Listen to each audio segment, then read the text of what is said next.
50,000 ইতিমধ্যে বিভিন্ন পৰ্যায়ত কাম আগবাঢ়ি গৈছে। বাকি 50,000 যি গ্ৰেড 3, গ্ৰেড 4 বা আনগেজেটেড অফিচাৰ এইবিলাকৰ কাৰণে আমি কি ধৰণে চমুকৈ নিয়োগ কৰিব পাৰোঁ তাৰ কাৰণে কিছু আলাপ আলোচনা চৰকাৰৰ মাজত চলি আছে। কাৰণ প্ৰতিটো বিভাগে যদি এডভাৰটাইজ কৰে এপইণ্টমেণ্ট দিব যায় 5 বছৰটো নহ'ব। সেইকাৰণে আমি অলপ আলাপ আলোচনা কৰি আছোঁ।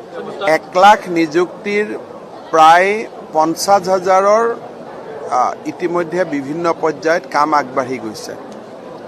বাকি 50,000 যি গ্ৰেড 3, গ্ৰেড 4 বা আনগেজেটেড অফিচাৰ এইবিলাকৰ কাৰণে আমি কি ধৰণে চমুকৈ নিয়োগ কৰিব পাৰোঁ তাৰ কাৰণে কিছু আলাপ আলোচনা চৰকাৰৰ মাজত চলি আছে। কাৰণ প্ৰতিটো বিভাগে যদি এডভাৰটাইজ কৰে এপইণ্টমেণ্ট দিব যায় 5 বছৰটো নহ'ব। সেইকাৰণে আমি অলপ আলাপ আলোচনা কৰি আছোঁ।